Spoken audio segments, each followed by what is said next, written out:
আপনারা জানেন যে একটি রাজনৈতিক দল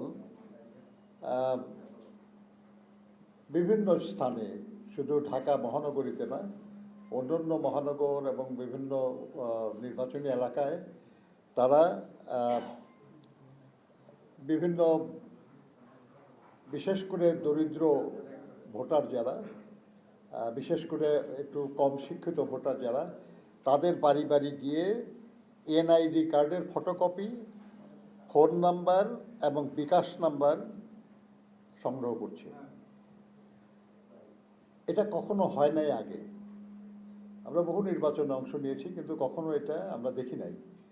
কিন্তু এবার এই কাজটা করা হচ্ছে, এবং কেন করা হচ্ছে এই নিয়ে আমরা একটু খোঁজ নেওয়ার চেষ্টা করেছি, বোঝার চেষ্টা করেছি, এবং আমরা আশঙ্কা করছি যে তারা ভুয়া এনআইডি বানিয়ে জাল ভোট দেওয়ার চেষ্টা করতে পারে, এবং বিকাশ নাম্বার যে নিয়েছে তার মাধ্যমে তারা তাদেরকে অর্থ দিয়ে প্রলুব্ধ করতে পারে তাদের পক্ষে ভোট দেওয়ার জন্য।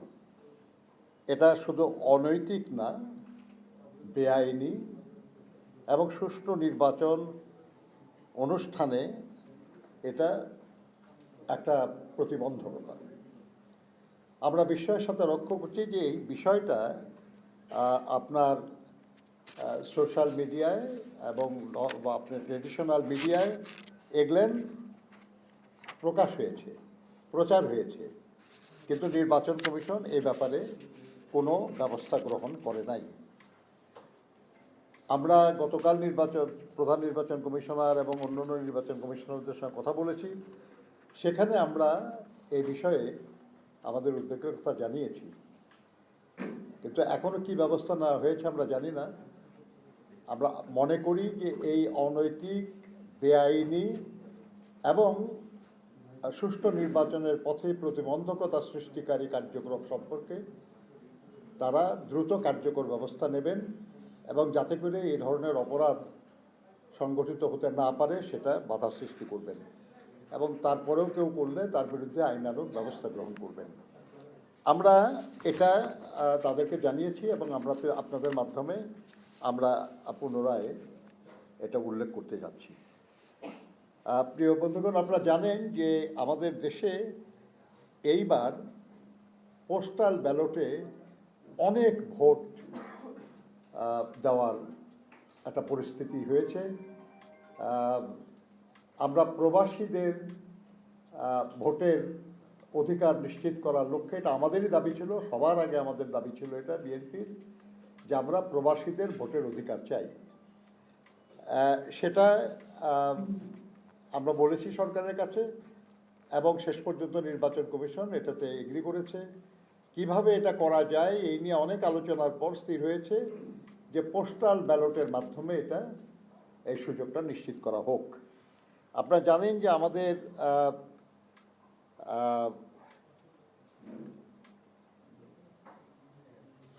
নির্বাচনের জন্য পোস্টাল ভোট এটা নিবন্ধন অনুমোদন দেওয়া হয়েছে 15,27,155 জনের। এর মধ্যে প্রবাসী আছেন 7,60,000-এর কিছু বেশি, বাকিরা দেশ থেকে নিবন্ধন করেছেন। এদের মধ্যে 6.25 লাখ সরকারি চাকরিজীবী, প্রায় 1,60,000 নির্বাচনী কর্মকর্তা, 10,000 আনসার ভিটিপির সদস্য, এবং 6,000-এর কিছু বেশি কারাবন্দী। সব মিলিয়ে এই পরিমাণটা যদিও 1% মতো বা তার চেয়ে একটু বেশি, কিন্তু আপনারা এটাও জানেন যে পোস্টাল ভোটের সংখ্যা 10,000 বা তার বেশি এরকম আসন আছে অনেক। 5,000, 7,000 ভোট আরও অনেক আসনে আছে। ফলে এই ভোট কোনো কোনো ক্ষেত্রে নিয়ামক হতে পারে যে কোন প্রার্থী বিজয়ী হবে। ফলে এই ভোট যাতে কোনো কায়দা কৌশলের কারণে বিশেষ কারো পক্ষে না যায়, এটা দেখার দায়িত্ব ছিল নির্বাচন কমিশনের। কিন্তু আমরা বিস্ময়ের সঙ্গে লক্ষ্য করেছি যে নির্বাচন কমিশন থেকে প্রবাসী ভোটারদের জন্য যে পোস্টাল ব্যালট পাঠানো হয়েছে, আমাদের দেশের ভিতরে এখনো পাঠানো হয় নাই, কিন্তু প্রবাসীদের কাছে পোস্টাল ব্যালট পাঠানো হয়েছে। সেখান থেকে আমরা বুঝতে পেরেছি, জানতে পেরেছি সেটা হলো যে সেই ব্যালটের যে পেপার, সেই পেপারে 5টা কলাম করা হয়েছে এবং 14টা লাইন করা হয়েছে।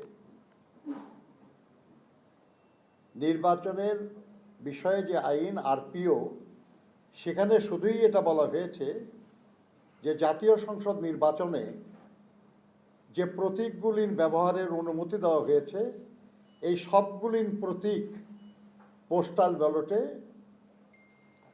ছাপানো থাকবে। কয়টা কলাম হবে, কয়টা লাইন হবে, এ সম্পর্কে কোনো দিক নির্দেশনা নাই। অর্থাৎ এটা পুরোটাই করেছেন নির্বাচন কমিশন।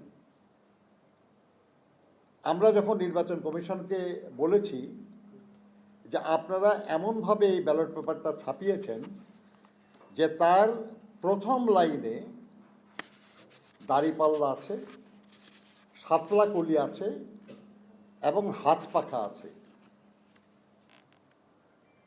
কিন্তু বিএনপির যে প্রতীক সেটা শেষ লাইনের মাঝামাঝি জায়গায়, যাতে করে এই পেপারটা ভাঁজ করলে আপনারা দেখবেন আর কি, এটা আমাদের কাছে এটার একটা কপি আছে, আপনারা নিজেরাও দেখতে পারেন, এখানে আছে, আপনারা দেখেন, ঠিক বিএনপিটা মাঝখানে।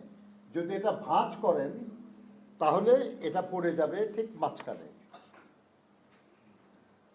আর ভাঁজ পড়ে গেলে একটু অস্পষ্ট হয়, এবং কেউ যদি ভাঁজ পড়া অবস্থায় দেখে তাহলে প্রতীকটা পুরা দেখাই যাবে না।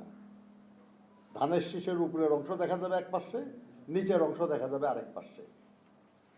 আমরা মনে করি যে এই বিষয়টা এমনি এমনি হয় নাই, এটা দৈব ঘটনা নয়, এটা ইচ্ছাকৃত। প্রধান নির্বাচন কমিশনার এবং নির্বাচন কমিশনাররা এ ব্যাপারে তাদের অজ্ঞতা প্রকাশ করেছেন যে তারা ঠিক জানেন না যে এটা কীভাবে হয়েছে এবং তাতে কোন প্রতীক প্রথম লাইনে বসছে, দ্বিতীয় লাইনে বসছে, এটা তারা খেয়াল করেন না। তারা বলেছেন যে এটা অ্যালফাবেটিক্যালি সাজানো হয়েছে। আমরা তাদেরকে বললাম যে অবশ্যই অ্যালফাবেটিক্যালি সাজানো হবে, কিন্তু এটা যদি 5টা কলাম না হয়ে যদি 4টা কলাম হতো কিংবা 6টা কলাম হতো, যদি এটা 14টা লাইন না হয়ে 13টা লাইন হতো বা 15টা লাইন হতো, তাহলে ঠিক এখন যেভাবে আছে সেভাবে হতো না।